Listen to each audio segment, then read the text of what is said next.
Team Alibay, safe sa Cebu.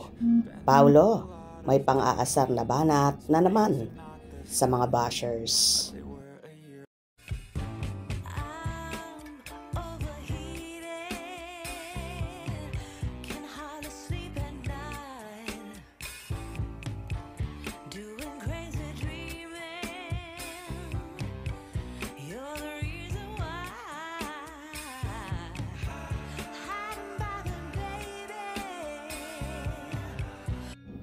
Nakakaloka na talaga ang lahat at ginagawa ng meaning or storya. Nagbahagi nga ang kapamilya actress at isa sa bida ng seryeng The Alibay, ang multimedia idol na si Kim Chiu ng larawan, kung saan ipinost niya sa kanyang Instagram story. Ayon pa nga sa dalaga, medyo blurred lang, may aftershock pa ata tong phone ko sa lindol. #Team Alibay, #DreamscapePH. Sama-sama nga ang buong team at ligtas naman sila sa Cebu kung saan nagkaroon ng lindol magnitude 6.7. Samantala, may napansin naman ang mga netizens sa picture ni Paulo kung saan kasama sa grupo. Nakatakad kasi ang mukha ng aktor ng kanyang mga kamay at sabi pa ng ilang madlang people ay pang-aasar daw ng aktor yon sa kanyang mga bashers. Nakita ko na, bakit tinatakpan niyang mukha niya? Nakakainis na tong si Pao, minsan na nga lang magpakita, tinatakpan pa. Ano ang dahilan, Pao? Sagutin mo. Nakakainis ka na, lagi mong ginagawa yan. Pang-iinis daw, ibig sabihin basher, kaya pala galit ka.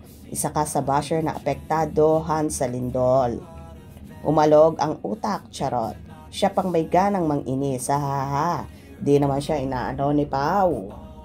Introvert moment ni Pao lang. Automatic gesture, no big deal. Let us be good to one another para matuwa si God.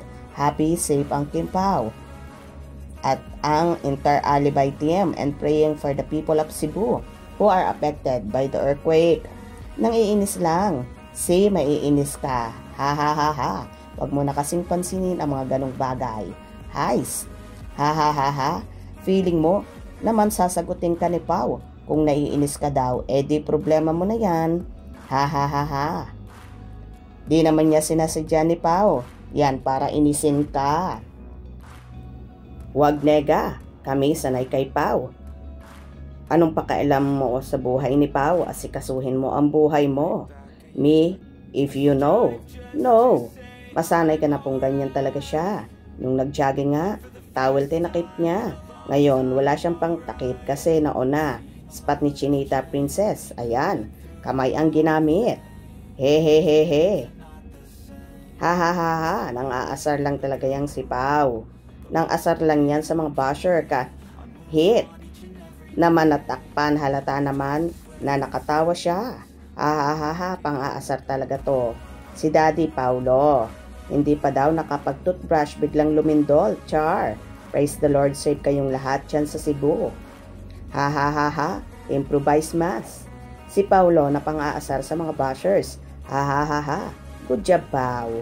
Nakatingin naman sa camera si Daddy Pao. Kita naman. Thank you, Lord. Safe sila. Thanks God, safety ang Team Alibay and keep safe for everyone. Sobrang ganda mo pa rin, Kimi. At least safe kayo lahat.